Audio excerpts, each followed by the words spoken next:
Has Queek Headtaker been ruining your Thorek campaign? Take his head instead with this very hard 20-turn guide to Ironbrow's expedition on Mortal Empires. Turn 1. Put your hero in the army. Put banners on artillery and longbeards, then auto-resolve. I found this does the least damage to the most valuable units. Drink to victory for growth, work towards lightning strike on Thorek, and work up to the Rune of Wrath and Ruin on your runesmith. Try saying that 3 times fast. Rune of Wrath and Ruin on your runesmith. Rune of Wrath and Ruin on your runesmith. Rune of Wrath and Ruin on your runesmith. Now come back to the edge of your land, encamp to replenish some more, and recruit 3 miners with blasting charges. Then build gold and upgrade your military building in Karak Azul. And for research, we'll focus on all things that boost income. Turn 2. Attack the Lost Plateau.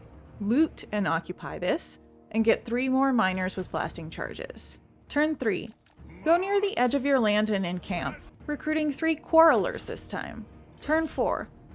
Attack Mount Arachnos directly. Don't worry about other armies there, we'll deal with them later. We will have to fight this manually. I like to corner camp here, but whatever you do, protect your quarrelers and grudge thrower with the other units. If for some reason they don't come at you, reposition or waste their ammo first, launching the attack with your artillery fire or with the Rune of Wrath and Ruin. When they approach you, focus on blobs with the bombers and artillery. Let your heroes attack their heroes as long as possible, and shoot into units' backs with quarrelers.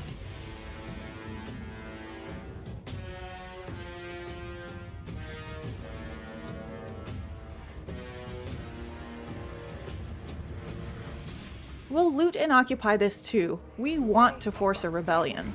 You can merge your warriors here and disband one to save money. Get the growth commandment in the province, and we will always prioritize money buildings first, then growth and walls. You'll see later why we're focusing so much on money instead of growth. Turn 5.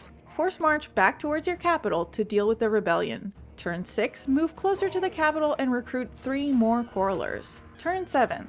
Attack the rebellion. I prefer to auto this for movement's sake. Me? Auto-resolve? Well, I never.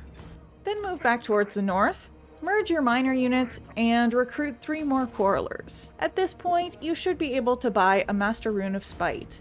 Put that on Thorek or your hero. I prefer the hero. You can ignore just about anyone who declares war on you here other than Queek, because most in your area won't come to your land. Turn 8. Force march through your land towards Queek's territory at Karak Azul. Turn 10. Ask the Silver Host to declare war on Queek, scoring a bit of money, then attack the city. This is easy to auto-resolve, or fight manually to save casualties. Just beware of menace blows.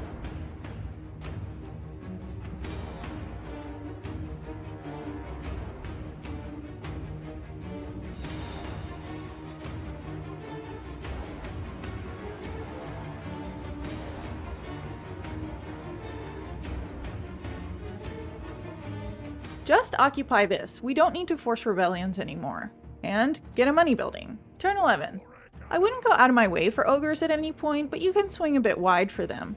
We see a skaven army approaching, so I'll ambush here to try to protect where we've invested growth. Turn 12. We successfully hid, so we'll attack the skaven and keep drinking to victory for growth. We'll continue moving right on the runesmith tree, and keep ambushing as we move to avoid being ambushed ourselves. And now that we have extra building slots, we can start to get growth.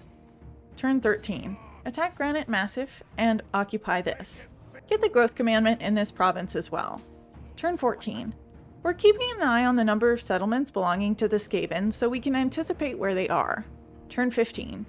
We know this is the last Clan Moor settlement, so we'll occupy. We know there's another army around, so we'll keep an eye out for where that might be. Now we can research growth, since we've completed a lot of income techs. Turn 16. We saw that the Skaven probably took Resetra, meaning they should be weak. I'm force marching to make sure we can attack next turn. Turn 17. Attack Resetra. Use Lightning Strike for the debuff if you feel it's needed. Any extra armies are likely to get away anyway, so you can worry about them later. Once you've dealt with the menace belows, use a standard strategy of shooting over the walls, or shooting through the gates with your bombs, while Rune of Spite does its work.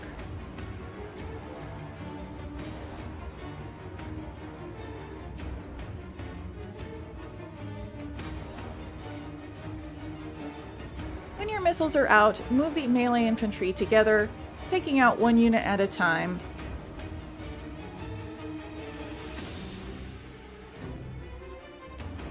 Being careful to avoid artillery fire.